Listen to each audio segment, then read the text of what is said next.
আসসালামু আলাইকুম, কেমন আছো? আমি 1.5 কেজি মাংস রান্না করতেছি।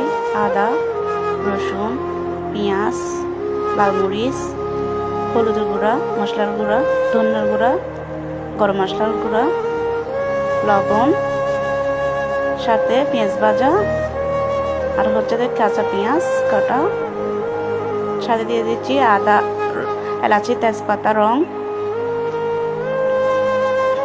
দিয়ে দিচ্ছি পেঁয়াজ ভাজার তেলগুলি। এখন ভালো করে মেখে ফেলবো। মাখার পর চুলায় বসাচ্ছি।